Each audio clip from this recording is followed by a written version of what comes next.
Lord. ప్రభువైన యేసు నామములో అందరికీ వందనములు. దినం దేవుని వాక్యంలో నుంచి 1 కొరింథీయులకు రాసిన పత్రిక 10వ అధ్యాయము 10వ వచనం 11వ వచనం. కొందరు మీరు సనుకొనకుడి, వారిలో కొందరు సనుకొని సంహారకుని చేత నశించిరి. ఈ సంగతులు దృష్టాంతములుగా వారికి సంభవించి యుగాంతమందున్న మనకు బుద్ధి కలుగుటకై వ్రాయబడిను. ప్రియమైన వాళ్ళారా, దేవుని సంఘంలో ఉన్న మనము యేసుక్రీస్తు ప్రభు దగ్గరికి రాకమునుపు లోకము దాని ఆశలతో జీవించిన మనము, శరీరం యొక్క మనసు యొక్క కోరికలు నెరవేర్చుకున్న మనము, ఎప్పుడైతే యేసుక్రీస్తు దగ్గరికి వచ్చినామో మనకు రక్షణ సువార్త అందించబడ్డప్పుడు మన పాపములు ఒప్పుకొని ఆ శిలువ రక్తంతో మనం కడగబడి పరిశుద్ధ జనముగా దేవుని సొత్తైన ప్రజలుగా అయిన తర్వాత మన జీవితము ఎట్లుండాలనేది చాలా ప్రాముఖ్యమైన విషయం. శిలువ దగ్గరికి రాకముందు మన జీవితం ఎట్లుందనేది పెద్ద విషయం కాదు. అది ఎట్లున్నా ఆ శిలువ శ్రమల ద్వారా యేసు ప్రభు మనల్ని క్షమించి రక్షించినాడు. శిలువ యువతలకు వచ్చిన తర్వాత లేకుంటే శిలువ రక్తం కిందికి వచ్చిన తర్వాత మన జీవితం ఎట్లుందనేది ప్రాముఖ్యమైన విషయం. ఇక్కడ చూస్తే మీరు సనుక్కొనకుడి, వారిలో కొందరు సనిగి సంహారకుని చేత నశించిరి అని ఉన్నది.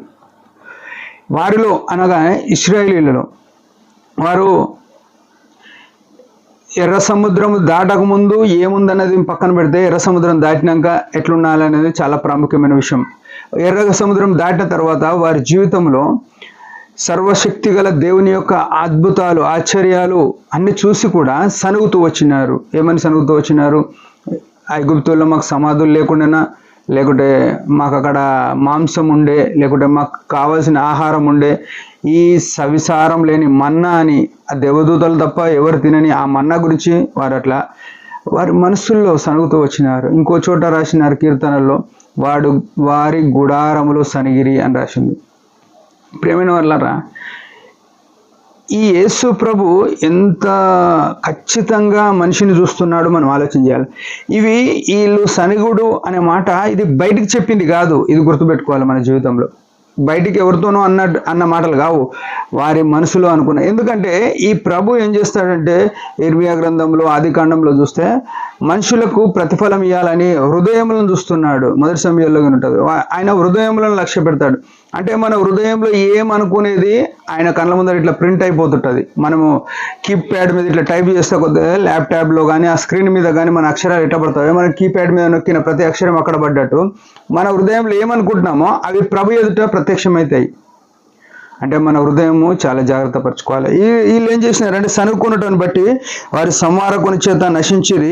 ఈ సంగతులు వారికి సంభవించి యుగాంతమందున మనకు బుద్ధి కలుగుటకై వ్రాయబడ్డాయి.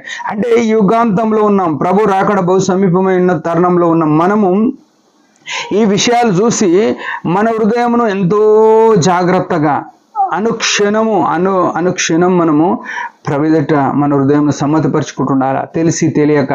తెలిసి కూడా తెలియక కూడా జరిగిన ప్రతి యోచనను బట్టి ప్రభు దగ్గరికి వెళ్ళి, ప్రభువా నన్ను క్షమించు, ప్రభువా నా తప్పిదమును మన్నించు అని యేసు ప్రభు రక్తం దగ్గరికి వెళ్ళాల. అప్పుడు మనము శుద్ధీకరించబడిన వారమై ఈ లోకయాత్రలో కాదు, ఆ నిత్య జీవంలో కూడా ఉండే ఆస్కారం ఉంది. ప్రియమైన వాళ్ళారా, ఉదయకాలం మన జీవితాలు ప్రభు ఎదుట సమ్మతిపరుచుకుందాం. లేని ఎడల ఇశ్రాయేళ్ల వలనే యుగాంతమందు మనం విడిచిపెట్టబడే ప్రమాదం ఉంది. దేవుడి మాట దించిన ఒక చిన్న ప్రార్థన. పరమ తండ్రి యేసు ప్రభు నామములో వందనాలు. ఇశ్రాయేళ్ల పక్షమున నువ్వు చూపిన ప్రేమను వారు మర్చిపోయినారు. ఈనాడు మేము కూడా బుద్ధిపూర్వకంగా నువ్వు సిలువలో చేసిన త్యాగాన్ని మర్చి అనేక సార్లు మా హృదయంలో గర్వించి నీకు దూరం అవుతున్నావు. దయతో క్షమించి నీ ఆత్మచేత నడిపించమని, నీతో కలిసి ఉండేట కృపణీయమని యేసు నామములో ప్రార్థిస్తున్నాం తండ్రి. ఆమేన్. మీరందరి పరిచయం గురించి బాగా ప్రార్థించారు. Praise the lord.